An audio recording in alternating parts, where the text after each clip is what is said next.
Jai Shri Krishna. This is Rupashi. This is Chapter 2, Verse 16 of the Shrimad Bhagavad Gita. Na sato vidyate bhavo, na bhavo vidyate sata, ubhayorapi drishtonta, svanayos tattvadarshabhi. Transliteration. Of the transient, there is no endurance, and of the eternal, there is no cessation. This has heavily been observed and concluded by the seers of truth, after studying the nature of both. What is Tattvadarshi? Tattva meaning truth or principle. Darshi meaning one who sees or one who perceives. Tattvadarshi is a wise, enlightened person who perceives the ultimate reality and understands the true nature of existence. According to the Gita, the ultimate truth is Atma, and one who is able to make the distinguishment between Atma and the material world, Maya, is a Tattvadarshi. This realization leads to the knowledge that the soul is immortal, unchanging, and beyond the dualities of the physical world. The path to becoming a Tattvadarshi. To become a Tattvadarshi, one must engage in 1. Cultivating knowledge, Jnana Yoga. 2. Selfless action, Karma Yoga. And 3. Practice devotion, Bhakti Yoga. These practices, when combined with ethical discipline, devotion to God, and guidance from a guru, lead to the realization of the ultimate truth. Path to being a Tattvadarshi.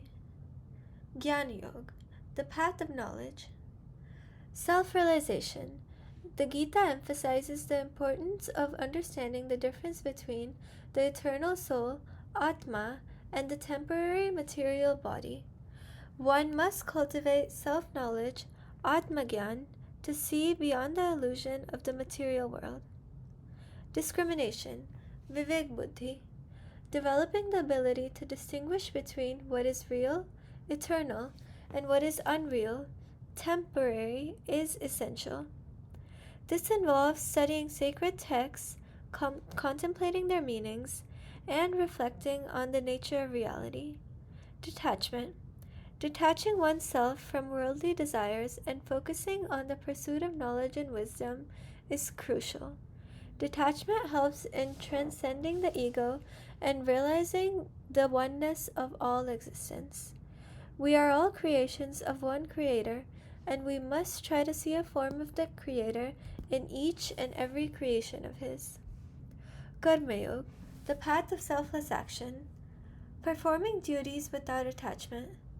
The Gita teaches that one should perform their duties, dharma, effort selflessly, without attachment to the results.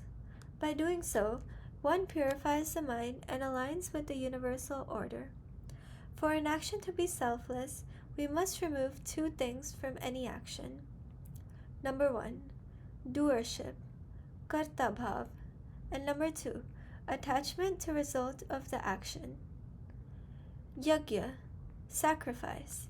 Every action should be seen as an offering to the divine. This attitude of sacrifice leads to the dissolution of ego and the realization of the self as a part of the greater whole. Bhakti Yoga, the path of devotion. Loving devotion, complete surrender to and love for the divine, God or Krishna, is emphasized as a powerful means to attain self-realization. Through devotion, one transcends the ego and realizes the presence of the divine in all beings. Surrender, Sharanagati, surrendering to the divine will and surrendering to the divine and accepting all experiences as part of the divine plan is key to dissolving the ego and attaining spiritual wisdom. Story of Bhai Kanhaiyaji. The ideology of a Tattvadarshi is perfectly represented with the story of Bhai Kanayaji, who is well a known individual in Sikhism. When Guru Gobind Singh and his army were at war, Bhai Kanayaji was responsible for giving water to the tired and injured soldiers who have been fighting the war for consecutive days. However, instead of just helping his own soldiers, he gave water to all the injured soldiers on the other side of the battlefield. When Guru Gobind Singh heard about this, he questioned his actions. Bhai Ganayaji responded that his job was to give water to the soldiers, and he did not see the other side as enemies when doing his work. Bhai Ganayaji said that he sees God in every being, and this makes him a true Tattvadarshi. This story shows how we must look past selfless motives and make our work completely selfless, no matter what. True Tattvadarshis look past superficial labels and treat everyone and everything the same way, and this is something we must strive for as individuals. Vidya and Avidya. In this verse, we can see two words that are critical for comprehending the true meaning. Vidya, to have knowledge of correct information or knowing the true self with regards to the soul and Bhagwan. Avidya, this shows ignorance, ego, and other negative emotions which prevent us from learning and attaining true knowledge. The importance of Vidya in our lives cannot be understated, and avoiding avidya is vital as well. Vidya allows us to be open-minded, ready to learn, and on the path of true spiritual bliss. On the other hand, avidya causes ignorance towards learning and improving yourself physically, mentally, and spiritually. It blocks off all paths of progress and leads into the dark path of ego and sadness.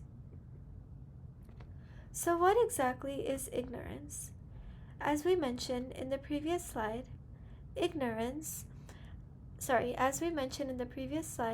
avidya leads to ignorance, and it puts a stop to our growth as humans. But what even is ignorance? When we talk about ignorance, it entails all the situations where we did not give our full attention to or we had no interest in, which may have prevented us knowing or doing something important without knowing. An example of ignorance is when we are in a lecture or a class, but we think that the content that is being taught is not important to us and we get distracted. The effect of ignorance leads to a lack of motivation to gain the knowledge, as well as the lack of wanting the knowledge. Continuing with the same example, ignorance during class will cause you to do poorly on the exam. It is important to recognize ignorance, the signs, and why we need to avoid it at all costs. Here is an example of vidya versus avidya. So let's say that a lot of weeds have grown out of our grass. Now, what can we do to get rid of the weeds? It's important that we understand that we first need to remove the weeds in order to plant more grass. If we don't remove the weeds, then we won't be able to plant more grass and get the grass, which is what we actually want, rather than the weeds. Just like this, we must understand that it is important to first remove avidya and then start bringing in vidya into our lives. Thank you. We hope to see you next time. Bye-bye. Jai Shri Krishna.